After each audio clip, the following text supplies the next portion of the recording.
they kind of declared it as a nothing, you know. Mm-hmm. Right. And they were telling the world all UFOs are misidentifications, hoaxes, balloons. Psychological issues, whatever. Yes. Yeah. So my boss came to me and he says, we've both got a new assignment. And he says, oh, I said, where are we going? Oh, he says, we're going to the Capitol. We're going to be part of the Eisenhower push. He's trying to find out something about, all about these aliens that MJ-12 was supposed to find out, but never sent back reports to him. The MJ-12, the UFO control group, were they calling it MJ-12 at that time? Yes. They called us in, went into the Oval Office, and President Eisenhower was there and Nixon, and they said, we called the people in from MJ-12 from Area 51 and S4, but they told us that the government had no jurisdiction over what they were doing. So being a general, past general, you didn't tell them to go to hell without any real good reason, you know. Mm-hmm. So he said, I want you and your boss to fly out there. I want you to give them a personal message.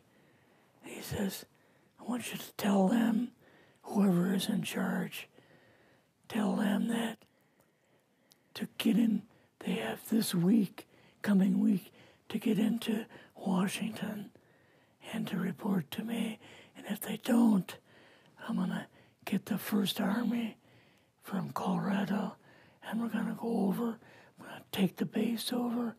I don't care what kind of classified material you got. We're going to rip this thing apart. Eisenhower was going to invade Area 51. Yeah, with the First Army. So you go out with your superior. Yes. You fly out. You land. What happens? Can you describe this whole process, what you saw? They took us the 13 or 15 miles south to S4 and like different garage door openings. Okay. And in these garage door openings, they had like different saucer crafts. The very first one had the Roswell craft in. It was kind of crashed up, but apparently every alien that was in it died except for a couple. So you see the Roswell craft, and what are some of the others that you see? Well, the Roswell craft was really strange because it looked like real heavy aluminum foil. We could rock next to it, and you could rock it. The whole thing probably weighed 150, 300 pounds. Could they tell what the source of power was of this craft? Yeah, it was like a reverse gravitational thing of some kind. In fact, one later on, I got the mathematical code for reversing gravity in a 3x5 card. I guess there are different types of grays and so on. How did you see that evidence?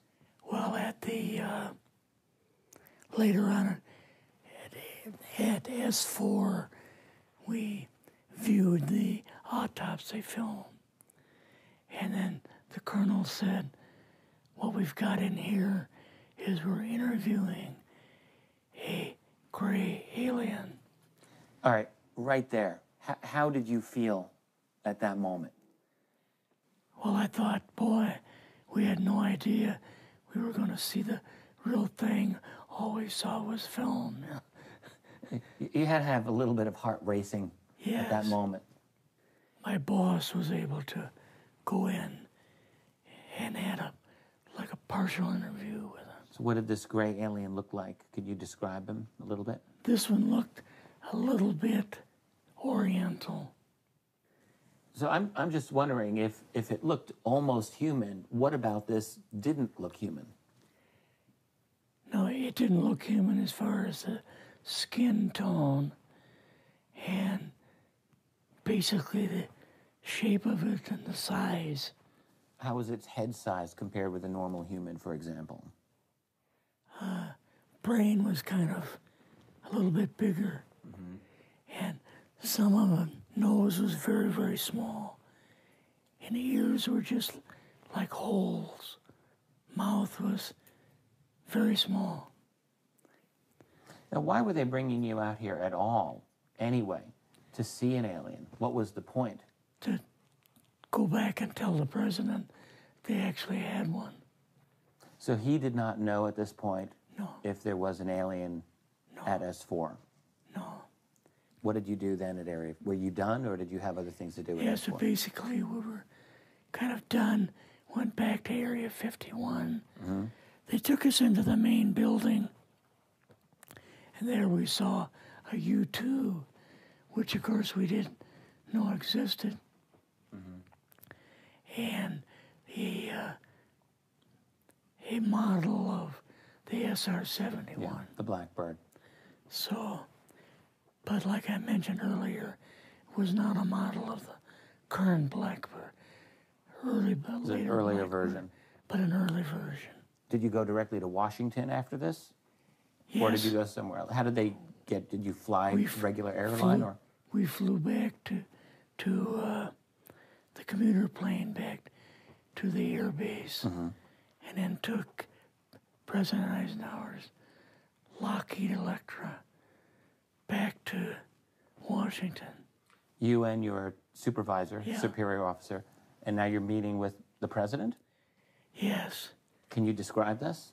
Well, we met with him in, the second story of the old OSS warehouse building.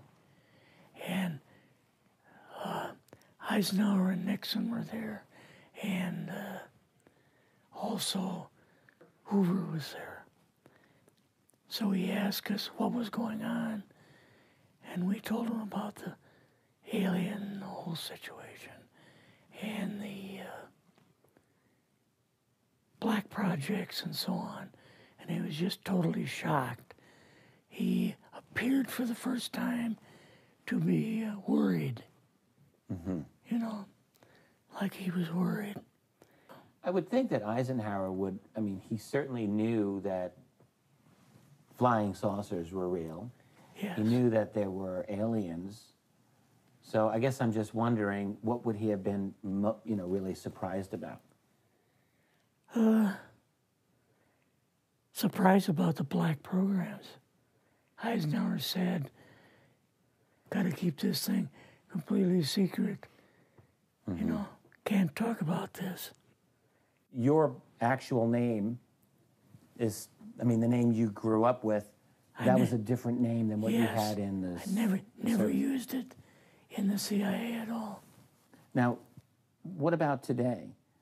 You're going on the public record, and this is still sensitive information, even though earlier you talked about, security oaths that maybe expire after a certain period of time. 50 years. But you're still concerned. Linda Motenau's phone call, her phone was tapped, and they got my phone number, and through the telephone company, they were able to find me, and so on. When they found you, what happened? I was going to a grocery store. Two guys in black suits come out of a black Lincoln town car and came over to see me. And they told me that I'd better not publish anything or talk to Linda about any more things. So at that time, I did, I stopped. That was enough to intimidate you. Yes. Rather remain anonymous. Never show my face on anything. Really, thank you for doing this. Yes, this was, I guess, kind of a good idea because I feel much better having talked about it. I kind of feel like there's a load off my shoulders. Really? Because I had an awful lot of secrets that I had kept over the years.